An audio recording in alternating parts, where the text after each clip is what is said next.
கண்மணி, அன்போட காதலன் நான். நான் எழுதும் லெட்டர், மடல் இல்ல கடிதாசி வச்சுக்கலாமா? கடிதமே இருக்கட்டும். படி. கண்மணி, அன்போடு காதலன் நான் எழுதும் கடிதமே. பாட்டாவே படிச்சிட்டியா? அப்ப நானும் முதல்ல கண்மணி சொன்னல, இங்க பொன்மணி போட்டுக்க. பொன்மணி, உன் வீட்டுல சௌக்கியமா? நான் இங்க சௌக்கியம். பொன்மணி, உன் வீட்டு சௌக்கியமா? நான் இங்கு சௌக்கியமே. உன்னை நினைச்சு பார்க்கும்போது கவிதை மனசுல அருவி மாதிரி கொட்டுது. ஆனா அதை எழுதணும்னு உட்காந்தா அந்த எழுத்துதான் வார்த்தை. உன்னை எண்ணி பார்க்கையில் கவிதை கொட்டுது, அதை எழுத நினைக்கையில் வார்த்தை முட்டுது. பிரமாதம். கவிதை கவிதை படி. கண்மணி, அன்போடு காதலன் நான் எழுதும் கடிதமே. பொன்மணி, உன் வீட்டு சௌக்கியமா? நான் இங்கு சௌக்கியமே. உன்னை எண்ணி பார்க்கையில் கவிதை கொட்டுது, அதை எழுத நினைக்கையில் வார்த்தை முட்டுது.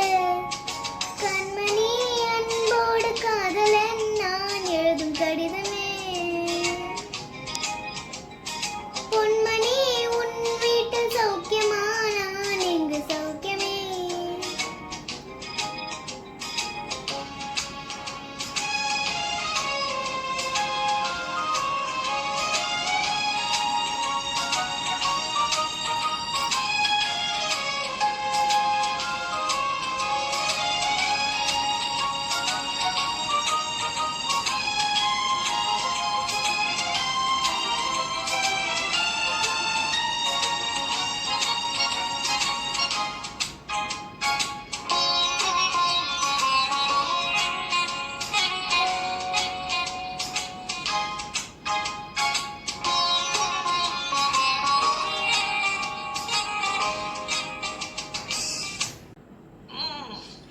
எனக்கு உண்டான காயம் அது தன்னால ஆறிடும். அது என்னமோ தெரியல, என்ன மாயமோ தெரியல, எனக்கு ஒண்ணுமே ஆவறது இல்லை. மனிதர் உணர்ந்து கொள்ள இது மனித காதல் அல்ல. அதையும் தாண்டி புனிதமானது.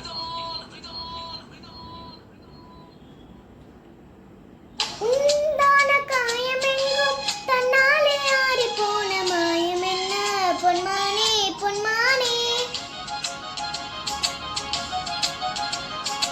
என்ன காயமான போதும் என் மேனி தாங்கிக் கொள்ளும் முந்தன் மேனி தாங்காது செந்தேனே.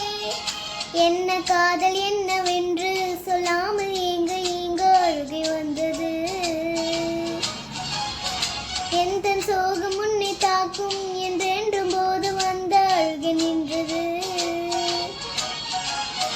மனிதர் உனது கொல்ல இது மனிதர் காதல் அல்ல, அதையும் தாண்டி புனிதமானது. அபிராமியே, தாலாட்டும் சாமியே, நான் தானே தெரியுமா? சிவகாமியே, சிவில் நீயும் பாதியே, அதுவும் உனக்கு புரியுமா? சுபலாலி லாலியே, லாலி லாலியே, அபிராமி லாலியே, லாலி லாலியே, அபிராமியே, தாலாட்டும் சாமியே, நான் தானே தெரியுமா? உனக்கு புரியுமா?